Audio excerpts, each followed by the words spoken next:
Welcome to the Positive Spiritual Living Podcast, brought to you by Unity on the Bay. This is your positive path for spiritual living.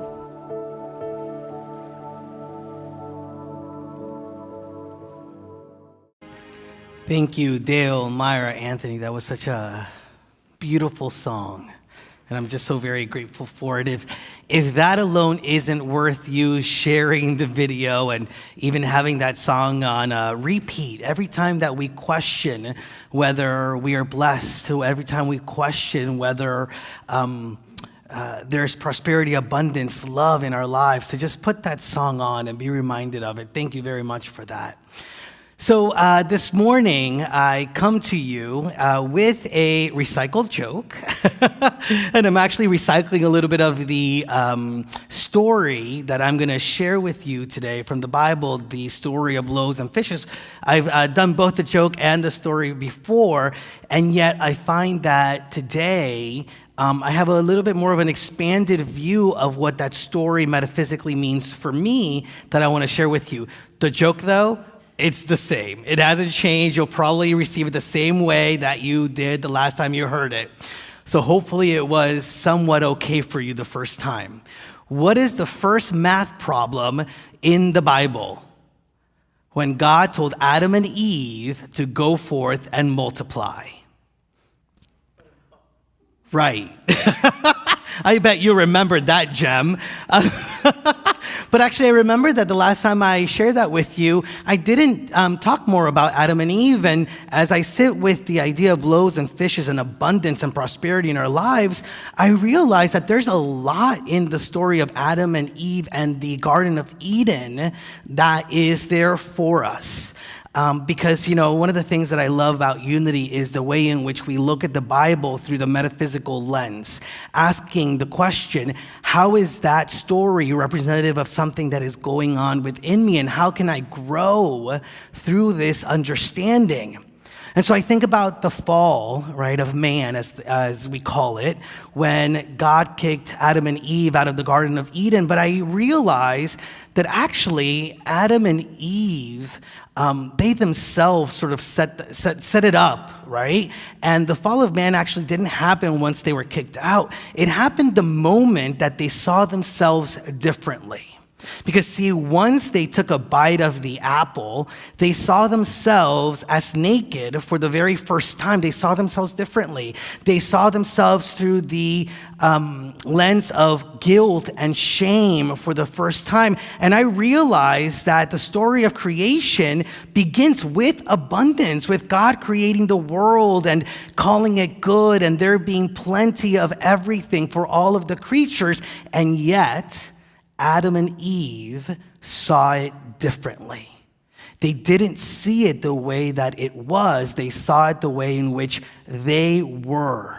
And you see, we can't see ourselves through the lens of guilt and shame and see ourselves as abundant and prosperous. We can't see ourselves as less than perfect and think that we live in an abundant universe. And so we've really bought into this other way of seeing the world and seeing our place in it. It is the myth of scarcity. And there isn't this idea that there isn't enough for everyone, that, the poor must ration and the rich have to hoard. And there's this deep fear that we'll go hungry if we share what is ours. We find that this myth is in the Bible also. When the Pharaoh enslaves the Israelites and tries to really monopolize all of the resources. When the prophets of Israel and Judea really condemn the greed of the ruling class and how they are oppressing the widow and the orphans. And the idea that there isn't enough to go around, it creates a sense of competition. This understanding, this false understanding that there isn't enough for us also creates this feeling that there isn't hope, right? It creates loneliness. It creates desperation. It really puts us in a place of thinking that we have to just survive in the world. But we aren't here to survive. As I've shared with you many times, I believe strongly that we are in this experience so that we can thrive, to get back into that consciousness of the Garden of Eden, knowing that there is abundance and plenty for all of us. As Charles Fillmore, our Unity co-founder, says, it is God's good pleasure to give us the kingdom, and all that God has is ours. But we must have the faith and the courage to claim it. The question is, do we have that courage? Do we have that faith to claim our good with all of our heart and all of our soul? And one of the reasons why I think it's important that we claim it is because it's an outward expression of a shift in our consciousness, in seeing rightly once again. We must return to the understanding of ourselves as living in God's abundant, loving supply of Eden, rather than buying into this myth that there isn't enough. Because this myth that there isn't enough didn't end with Pharaoh and all of his hoarding, right? It is a story that we play for ourselves individually and collectively for the human family, that we cannot, for example, have a healthcare system that helps and loves and supports all, or that we can provide financial relief to the people who have become unemployed or underemployed as a result of this pandemic. It's the kind of thinking that, for example, says we have $460 million to build a brand new jail in Miami-Dade County, but we don't have enough to provide affordable housing for those in our community. And in our own lives, it shows up as this idea that we either can afford to pay rent sometimes or eat, or that we cannot maybe tithe because we have bills to pay. Yet especially now, when so many are going through financial challenges, when so many of us are experiencing life through the lens of lack and limitation, and maybe have even lost some faith in the system itself, it is the opportunity for us to release the myth that there isn't enough, that we aren't enough, that we are letting go of this myth that we've been living under, to really accept and understand that we were created to thrive. And the world in which we live in has been created to thrive, to support us in thriving. And so we can learn how to thrive more easily, maybe with as least friction, right? If we maybe look into the story of the loaves and the fish. It's one of the stories that I really love, because I really feel like Jesus in that story, and his great miracle that we hear about, lays out a process. And I'm about process, right? I'm about putting things into practice. And so that day, Jesus was healing throughout the day, and there was a multitude that was really engaged with this new understanding of their truth. And so much so that they forgot to eat, and it was already getting to be the end of the day, and there wasn't enough food to go around. And so the apostles actually said to Jesus, maybe we should just tell them to go out into a nearby town and go get fed over there. And that's when Jesus surprised the apostles and said, no, let's give them something to eat. Let us be that nourishment. Now the apostles hustled, right, to see what they had, and they replied that they only had 5 small loaves of bread and 2 pieces of fish. And this is where metaphysics, right? This is the juice of metaphysics, where it gets juicy. Because, see, the apostles, what they saw was 5 loaves of bread and 2 fish. 5 being metaphysically understood as the senses, the world of the senses. And 2, the number that metaphysically is defined as duality. And so the apostles saw 5 and 2. The world of the senses and duality. Jesus chose to see bread and fish.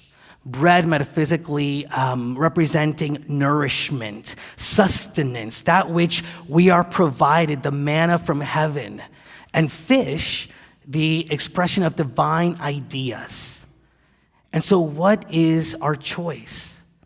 To live from the world of senses, the world of duality, or to experience life through the lens of knowing that we have plenty, knowing that we are supported and nourished through divine ideas. And so in these moments that are maybe challenging to many of us, how are we choosing to see the experience? It is our choice to be able to experience life in a different way. Under what terms do you want to experience life? Now, that's the wonderful thing, right? That it's our choice in how we are going to experience an experience. That also is where responsibility comes into play. And I know that sometimes it is difficult, it is hard, and spirituality isn't for the faint of heart. It is going really deep into understanding our truth and releasing and letting go all the myths that we have created for ourselves, the myths that have been created about ourselves over eons and eons, to get into the awareness that we are living in an abundant, prosperous world of plenty, that at our fingertips is all of the sustenance and all of the divine ideas that we can really connect to and allow them to be the ones in which, or the ways in which, we get to experience the life in a different, more abundant, loving, peaceful way. So now, after all of the food had been, brought to Jesus, he arranged for all of the people to gather in an orderly fashion, and then taking the food that was there, right, the loaves of fish and the loaves of bread and the 2 fish, he blessed them. He gave thanks for them, and then told the apostles to hand them out. And as the disciples were giving it out, they started realizing that it was multiplying and that they had enough for everyone. When everyone was satisfied, Jesus said to his disciples, "Pick up the remaining fragments and bring them to me. Waste not." And the more the food was divided and shared, the more it multiplied. And everyone ate and was satisfied. Through this consciousness of spiritual substance, Jesus had provided food for over 5,000 men and the women and children that were there. Miracles taking place when we really step into the flow of abundance, into this practice that Jesus lays out for us. And so I shared this story with you before as having 4 steps. I realized for me today, it actually has 5 of them. And I want to share them with you this morning. The first one is to focus our faith in source. It's that choice that Jesus made. It's the choice that is before us. What are we going to focus on? Where does our faith go in moments when we feel like we're just having to survive? Does it go into just trying to move through the struggle? Or can we take a breath? Can we take a step to really step into and embody our faith in God and source? Can we ask in moments where we feel like there isn't enough, the question, where is God in this? Where is abundance and prosperity showing up? How is my blessing showing up in this moment? And choosing to see in the experience from that lens. The second step is to give thanks, to bless what we already have. And, in very practical terms, I've lived through this, right, where maybe we have a little bit of money in the bank. Listen, I'm the one that does all of our bills at home. And sometimes, as prosperous and as abundant as I believe myself to be, I have moments of struggle. Like, how am I going to move this around, right? And so the question is, am I choosing to, like, for example, just say, I have this little bit of money, or am I choosing to celebrate, I have money? Both of those things are true, right? If I say I have a little bit of money, maybe because I have a little bit of money in my account, but I also say I have money, both of them are true. Which one feels more expansive? Which one feels more in gratitude for what we do have? That is part of the energy that we can use to multiply. Even if you had to borrow money, for example, right? Like, do you focus on the fact that you had to borrow money? Or do you focus on the fact that you had somebody to borrow money from? Where is our focus? How can we give thanks for the ways in which the blessings are showing up, even in ways that we may not have necessarily thought were prosperous and abundant? The third step is to use what we have already been given, right? Like Jesus used what was already there, those 5 loaves of bread and the 2 fishes.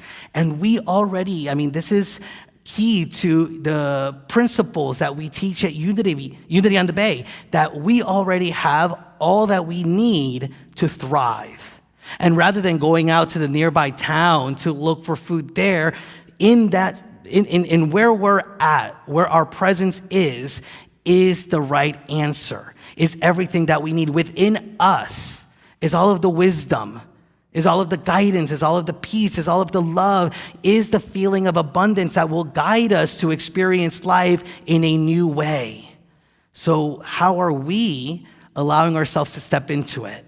In moments of fear, in moments where we are focused on lack and limitation, do we have a practice that will invite us to shift the way that we are experiencing life so that we can recognize it's all within us? The nourishment is all within us. The fourth step is to be good stewards, right? So Jesus said, whatever is left, bring it back, don't waste not, right?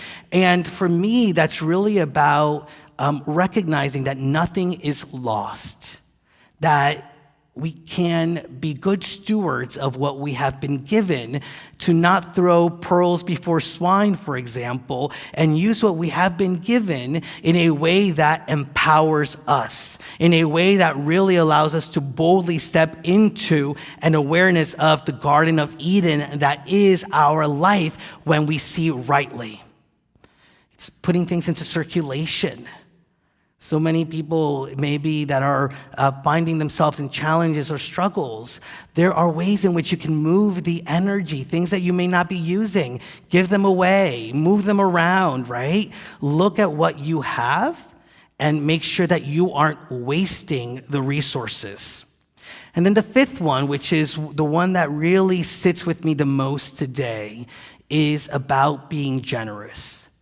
5 loaves of bread and 2 fishes, I bet would have gone a long way to feed Jesus and the apostles.